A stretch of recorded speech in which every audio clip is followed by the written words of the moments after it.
असत्य ना बोलने का फल।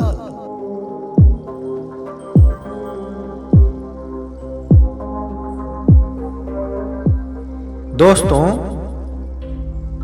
आज भी हम असत्य ना बोलने का फल विषय को लेके धम्म चर्चा आगे बढ़ाएंगे।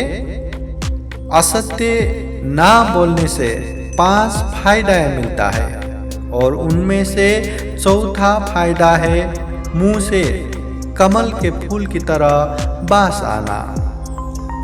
इस बात को हर कोई विश्वास करना भी आसान नहीं है। तो तथागत बुद्ध के समय में जो घटित एक घटना है, वो घटना को हम कहानी के रूप में यहाँ प्रस्तुत करते हैं। इस घटना से स्पष्ट होता है तथागत बुद्ध के समय में श्रावस्ती में एक भिक्षु के मुंह से कैसे कमल के फूल की तरह सुगंध आते थे। आइए इन्हीं विषयों को लेकर आज के धम्म चर्चा आगे बढ़ाते हैं।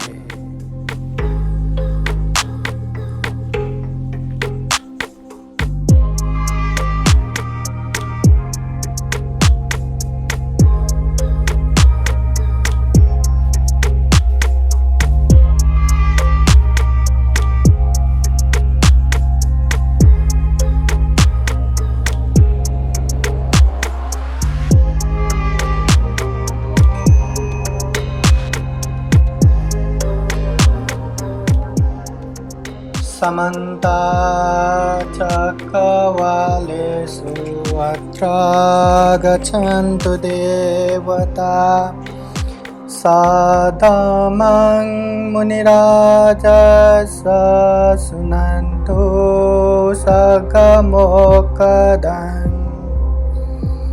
धम्मश्रवणकालो अयं भदन्ता धम्मश्रवणकालो अयं भदन्ता धम्मश्रवणकालो अयं भदन्ता।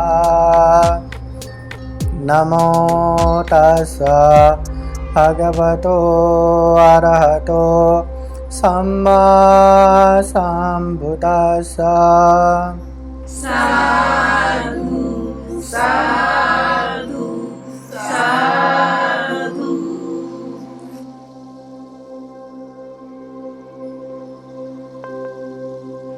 श्रद्धावान तम प्रेमी श्रद्धा संपन्न उपासक उपासिकाएं कार्यक्रम में सहभागी हुए संपूर्ण उपासक उपासिकाओं को बुद्ध धम्म संघ के अनंत अनंत गुण धम्म और आशीर्वाद के अनुभव से मंगल हो, सुखी हो, ये कामना करते हैं। आइए धम्म चर्चा को आगे बढ़ाते हैं। असत्य ना बोलने का फल निरंतरता।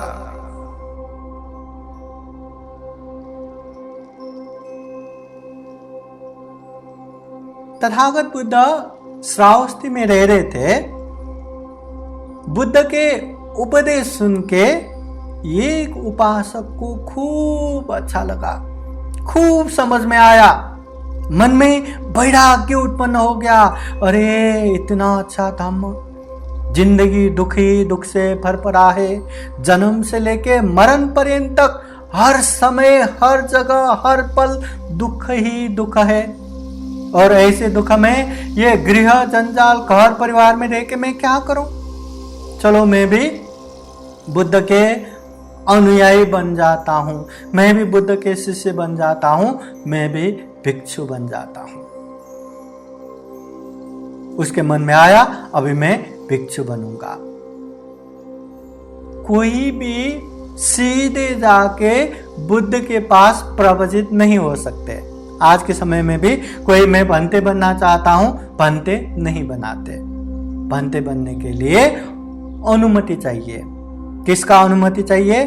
हुआ तो अपने माँ बाप का। अगर वो शादीशुदा है तो अपने परिवार का अनुमति चाहिए, फिर जाके उसको प्रवजित बनाते हैं, भिक्षु बनाते हैं। तो वो उपासक भी क्या, उसका शादी हो चुका था, तो वो अपने घर में गए, अपने बीवी से बात किया कि आज मैंने तथागत बुद्ध के उपदेश सुने, तथागत बुद्ध के उपदेश सुन के मेरे मन में वैराग्य उत्पन्न हो गया, अभी मुझे भिक्षु बनना है, मुझे आपकी अनुमति चाहिए। जो अंदर से वैराग्य हो चुका है, भिक्षु बनना ही एकमात्र उद्देश्य रख चुके हैं, उसको उसके बीवी कितने देर तक रोके, कितने देर तक रोक सकते हैं? नहीं रोक सकते। एक बार, दो बार, कितने बार? फिर उन्होंने अनुमति दे दिया और वो उपासक जाके बुद्ध के पास गए, भिक्षु बने, भिक्षु जीवन चर्या निभाने लगे। अभी बात ऐसा हुआ, कौशल देश के राजा प्रसेनजीत को जब मालूम पड़ा कि वो उपासक भिक्षु बन गए और उसकी बीवी इतनी अच्छी, इतनी सुंदर कि राजा ने उनको अपने दरबार में लाके रानी बना दिया। समय बीत रहा था। एक समय राजा को कहीं से कमल के फूल मिल गया, तो कमल के फूल मिल गया तो उनके जो 3 महारानी थे, तीनों को ये कमल के फूल भेज दिया। ये नए महारानी को भी ये फूल मिल गया। ये फूल मिलने के बाद उसके बास लेके, उसके सुगंध लेके वो इतना प्रसन्न हो गया, इतना खुशी से गदगद हो गया कि उसके चेहरे से मुस्कुराहट निकलने लगे।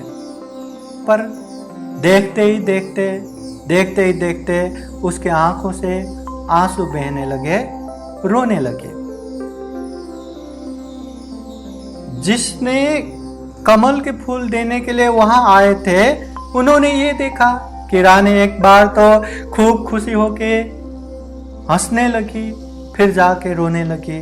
तो ये बातें वो जाके राजा प्रसेनजीत को सुनाते हैं। तो राजा प्रसेनजीत वो भी अचंभित होता है कि महारानी ये क्या कर दिया। एक बार तो हंसने लगे, खुशी होना तो जायज है, कमल के फूल मिला है, मगर ये रोना क्या है। राजा रानी के पास गए और रानी से बात करते हैं, पूछते हैं कि ऐसे क्यों किया, एक बार क्यों हंसे और एक बार क्यों रोए। तब रानी बोलती है, महाराज आपने सारे रानियों के बीच में मुझे भी बरोबर ये कमल के फूल दिए और कमल के फूल के सुगंध लेके मैं बहुत प्रसन्न हो गया, खुशी से गदगद हो गया, मैं हंसने लगे। पर ये सुगंध लेते लेते मुझे पहले के पति का याद आ गया। उनके मुंह से कमल के फूल की तरह सुगंध आता था, इसलिए उनकी याद आ गया, इसलिए मैं रोने लगी। राजा कहते हैं, ऐसा भी हो सकता है क्या? कोई इंसान के मुंह से ऐसे सुगंध आ सकता है क्या? तो महारानी बोलती है, हाँ महाराज, उनके मुंह से निश्चित रूप से कमल के फूल की तरह सुगंध आता है। राजा नहीं माने तो रानी बोले, अगर आपको विश्वास नहीं होता, आपको यकीन नहीं होता तो परीक्षण करके देखिए। राजा बोले, हाँ परीक्षण करके देखता हूं, ऐसा तो कभी सुना नहीं, कभी देखा नहीं, क्या है ये। तो राजा ने क्या किया, तथागत बुद्ध प्रमुख, वो जो नए भिक्षु है, उन सारे भिक्षुओं को दरबार में भोजन के लिए आमंत्रण किया, भोजन दान दिया। और उन समय में सारे लोग जो पात्र लेके आते थे और जिसका उपदेश सुनना है उसका पात्र लेके रखते थे, बाकी सारे भिक्षु लोग चला जाता है उपदेश के लिए, वही भिक्षु रुक जाते हैं। तथागत बुद्ध ने भी उपदेश दिया है, भिक्षुओं को आदेश दिया है, कोई श्रद्धा से दान देता है तो उसका भुक्तानुमोदन करना चाहिए, उसका अनुमोदन करना चाहिए, उसके बदले में उसको देशना करना चाहिए या आशीर्वाद देना चाहिए। ये परंपरा भगवान बुद्ध के समय से ही चले आए थे। तो राजा प्रसेनजीत ने बुद्ध प्रमुख भिक्षुओं को दरबार में निमंत्रण दिया, भोजन दान दिया। भोजन के बाद वही नए भिक्षुओं का जो पात्र है वो लिया, धम्म देशना उसका ही सुनना है करके। बुद्ध प्रमुख सारे भिक्षु लोग वापस गए, अभी वही एक भिक्षु। राजा ने ऐसे बंदोबस्त किया था, वो धम्म सभा में जहां धम्म देशना सुनने वाले हैं वहां पे किसी प्रकार के सुगंध भी रखने नहीं दिया, न फूल, न सुगंध, न अगरबत्ती, किसी प्रकार के सुगंध भी वहां रहने नहीं दिया। सारे लोग वहां बैठे और वो भिक्षु को धम्म देशना के लिए आमंत्रण किया। वहां कोई भी सुगंध नहीं था। जब वो भिक्षु बुद्ध के वाणी बोलने के लिए, बुद्ध के उपदेश सुनाने के लिए जैसे ये मुंह को खोला, जैसे ही ये मुंह को खोला कि ऐसे लगा कि वहां कितने कितने कमल के फूल सजा के रखे हैं, ऐसे वासना आने लगे, ऐसे सुगंध चारों ओर फैलने लगे। साधु साधु साधु। बुद्धं नमामि, बुद्ध को नमन करता हूँ। धम्मं नमामि, धम्म को नमन करता हूँ। संघं नमामि, संघ को नमन करता हूँ।